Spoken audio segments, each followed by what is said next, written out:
Hi there, and welcome to the ESGN Battlefield Dispatch, Episode 3, thanks to Turtle Beach. I'm your host Orchid, and in this episode we'll be showing you some clips from Lieutenant Effect from his recent game versus SOR in the 6v6 Infantry Tournament. We'll quickly go over the results in the 6v6 and the 4v4 Squad Rush Finals. In the sixes we had another unfortunate dropout. The Festy Heads just lost too many players and have withdrawn from the Robin. This has some unfortunate side effects on the matchups, but as always Triple V is on the case and sorting everything out like a boss. So in the matchups in pros we had SOR versus FTP, with FTP taking it out 2-1. Equalizers took on the Plumbers and got cleaned up 3-0. The other two teams being Weed and Ascension both had byes thanks to Festy Heads.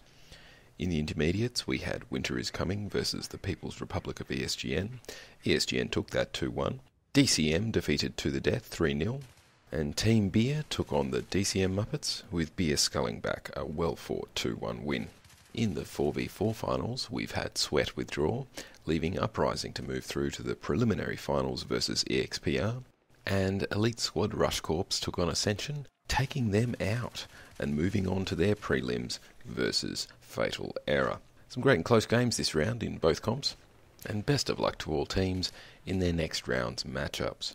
This week we'll be having the first in what will probably end up being a 3-part interview with Destroyed Aus, if I can ever get him to shut up, that is. We'll go into a few subjects with him, but let's just get straight into it, shall we?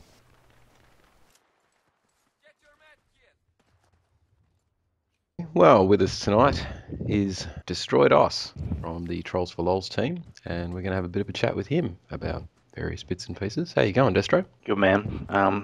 It's been pretty good, so yourself? Oh yeah, pretty good. We had a very interesting Sixers match this evening versus FTP, and that worked out pretty well. I think we actually lost that, and you guys had a match recently too, didn't you, in Sixers? Yeah, we had one versus Winter is Coming, who I've been playing with. We had one versus... Oh, yeah, we played ESGN. People's Republic, yeah. Yeah, has a few people from your, the Horsemen and stuff like that, and a few other just community people.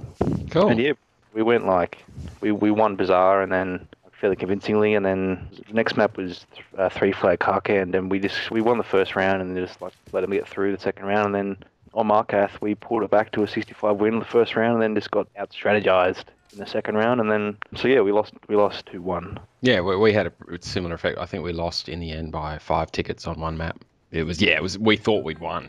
Actually, we actually thought we had won the match. It just Karkand was our Achilles heel. We got hurt on that.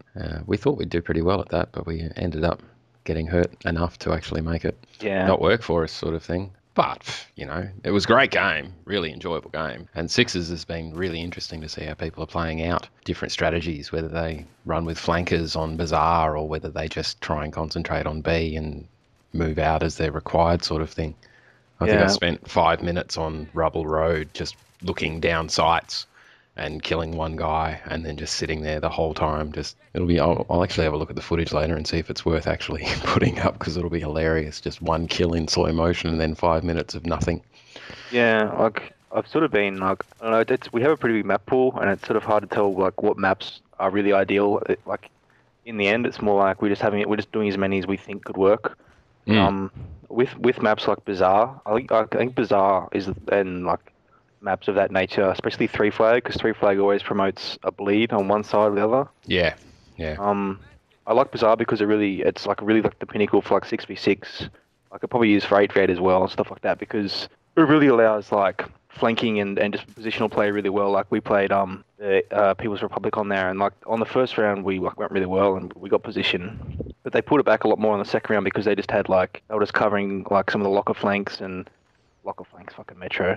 They were just covering kitchen flanks and some of the flanks from the rubble side and stuff like that really well. Yeah. And it's just one person could just bunker down and hold a position onto B from it's just really good because it's sort of on that particular map there's just so many little things you could do that you have to try and guess what they're going to do, sort of thing. As you say, they could flank or they could just barrel through and try and take it in force, sort of thing. And I mean, we held it from rubble on the bus, and from highway we had a couple out there, but we ran a main squad through the centre, and it's sort of that worked. And it's interesting to see how that all plays out. What was on a Marquez, we ended up first round we ended up doing a run around. We Yeah. just ran. We just moved as a group and just sort of ran between flags.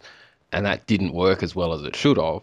And so we decided, okay, we'll do the same run, but we'll leave one person at each flag just to slow down their advance on those flags, not necessarily hold it off entirely, hold down and go, okay, they're coming to Delta now. We got to do something about Delta and then move the roaming squad forward. Well, I think I'm like, as I say, Bizarre. I like Bizarre because it promotes flanks, but it always causes a bleed. Markath, I was sort of iffy with when we first put it in. Like I've had some good games and I've had some shit games. Like the problem is that like I think we played DCM on a practice match on Thursday, and it got to the point where they had like I think they were 60 tickets to our 20, so they were like well ahead. But we were stalemating because they knew that like they wanted to hold two flags and just like drown us out slowly. Yeah, just slowly cut you down. Yeah, and we pushed one flag. Eventually, we actually won the match. But the thing that fascinated me about People's Republic, and I'm sure they're fairly aware of the way they changed, is because when we played them the first time, it was sort of like we both played similar. We both went two flag and then trying to like go three flag with a line across the map and be like taking flags when we could, doing pushes. So we were playing very similar. Like we'd hit one flag with like three, and they'd hit an open flag with three, and it was just sort of like back and forth. But that was pretty good because we played. I think the second round. This is well ahead by 65 tickets. They played. Which is the side where you start near A? Is that Russia? Yeah, that's Russian. Yeah. Yeah, we played US, and so we took D with Skelton, went to go towards B, and then the three of us went to C, and like we were all over. Like so, we'd sort of made a line across from, almost made a line across like the flanks and stuff from C across D, and sort of looking at B. Yep. Along the main road strip that goes in between with the overpass sort of thing. And we were like, we had like three people like, oh no, we had two people out in the rocks, sort of like to the side of C, just waiting for them to come from A to C. Yep. And what they did was they sent, like, they'll probably be able to correct me if I'm wrong, but this is what it looked like. Instead of playing it how we played last round, where there'd be like three coming up that row, like coming up that flank, they just sent one person to make it look like they were. But then, from what I can gather, is they've sent like the five other people around from their spawn all the way to like from B to D. So they took B and D, and then they had A, B, and D, and so they could all push it to C, and they almost had us four capped. Just because we were expecting the similar play, but they just went numbers to like the flank flags. So it gives you an idea of the little things you can do with the only 6 players and. It's turning into a counter strategy thing. You know, if you find people are camping some flags, you might run at them with force and overwhelm them, but then you're leaving your other flags free for the 2 other guys who aren't in camping flags and actually running around to actually get behind you and take a flag from you and make things difficult, sort of thing. It's fluid, very fluid in that. It's not a hold this flag for this length on these spots sort of thing. You have to really think on your feet and consider a different strategy as well as different tactics. But I've seen a few LMGs come out. Mostly it's been assault for the most part. With the absence of spawn beacons, recon hasn't really gotten much love. But that's just me. No, don't have 42 recon stars. No, not at all. Yeah. But yeah, all right. Well, look, we'll also go through a little bit about yourself in the next part of our interview with Destroyed Aus. We'll continue that next week with some more information about the 6v6, how he's been doing in that, and some various other bits and pieces about the history of ESGN and how it came to be the great gaming website that you all know and love now. So for the moment, we'll leave it there. Thanks very much for listening to us. Please like and sub to the ESGN YouTube channel at ESGN-AUS and visit us on esgn.com.au for all of your competition info, as well as for social events like Friday Night Fight Nights and Monday Night Gaming. We'll have some clips from these and from our other current tournaments in our ESGN highlights reel that we'll be putting out on the ESGN YouTube channel, and you can watch for that on the forums as well. And with that, we'll leave you to look forward to next week. This is Orchid, signing off for the ESGN Battlefield Dispatch, quickscoping you before you get those tags.